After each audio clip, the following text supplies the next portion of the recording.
Welcome to the Explainer. Today, we're diving straight into a massive New England Journal of Medicine piece, the FIND-CKD trial. If you're a clinician or a med student, you know how tricky non-diabetic chronic kidney disease can be. Well, Finerenone might just be changing the game here. We're going to look at the data, sure, but more importantly, we're really going to dissect the discussion section of this paper. We need to figure out exactly how these findings translate to the real, actual patients sitting in your clinic right now. So let's just get right into it.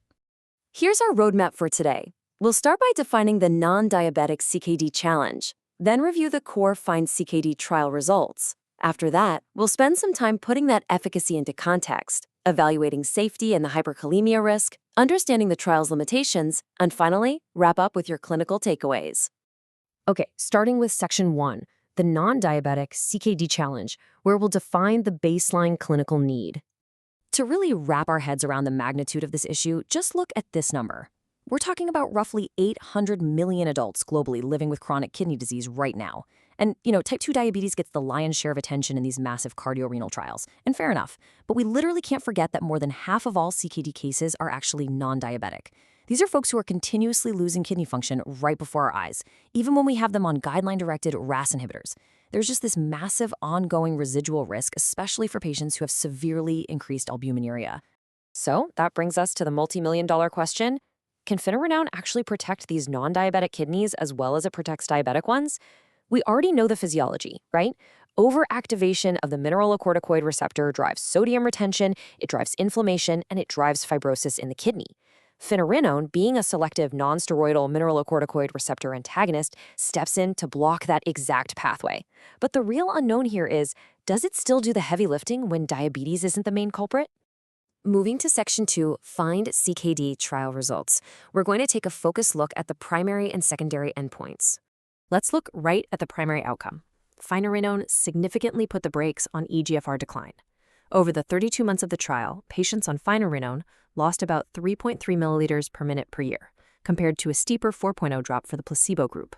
So, we're looking at a highly significant difference of 0.7 milliliters per minute per year in favor of Finerenone.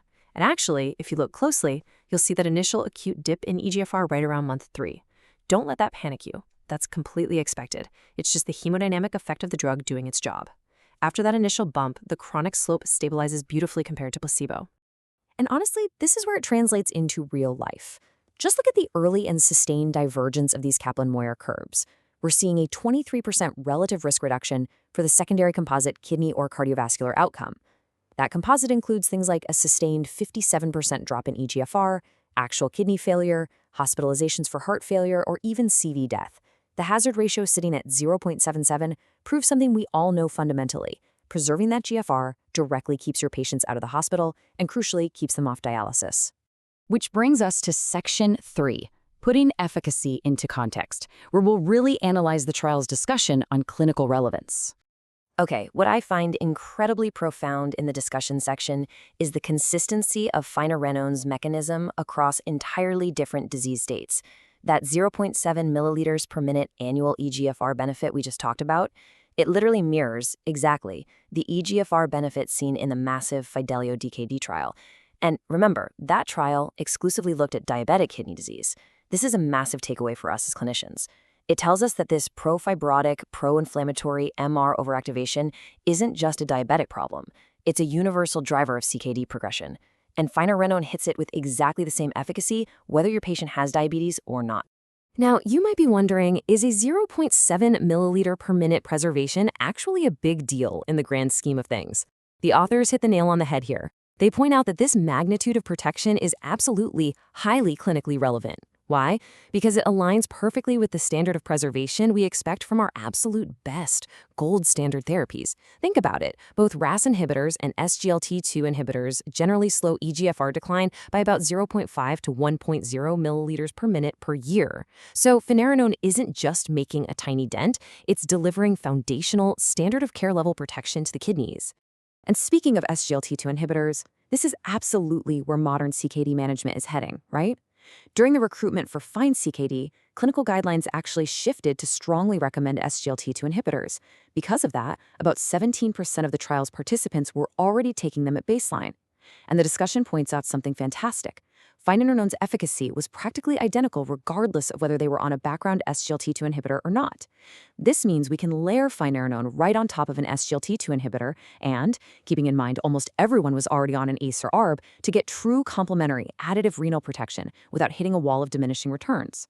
Let's move on to Section 4, Safety and Hyperkalemia Risk. We have to evaluate its tolerability in real-world application. All right, let's address the elephant in the room anytime we talk about MRAs, potassium. Efficacy is great, but it has to be safe. Yes, looking at the data, overall hyperkalemia was indeed more common with finerenone, 17% versus 13.3% on placebo. But wait, let's look at the events that actually keep us up at night. They were incredibly rare. Hyperkalemia severe enough to require hospitalization happened in less than 1% of patients. And when it comes to keeping patients on the drug long-term, permanent discontinuation due to hypotassium only happened in 1.5% of the finerenone group. Oh, and by the way, there were literally 0 fatal hyperkalemia events. Very manageable. To really appreciate this, we have to look at how this non-steroidal MRA compares to the older steroidal drugs we've always struggled to prescribe for advanced CKD. The authors make a brilliant benchmark against the FIND-CKD trial, which tested spironolactone in CKD.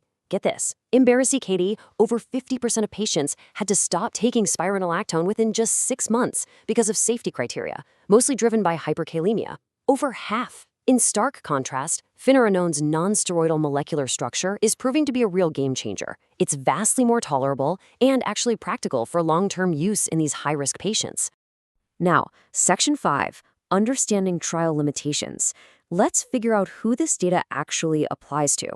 Look, as clinicians, we can't just blindly apply a trial to everyone. The discussion is very candid about the limitations here. The FIND-CKD cohort was heavily skewed male, and it mostly featured advanced CKD with severe albuminuria. So we're definitely lacking data on earlier, non-proteinuric stages of the disease.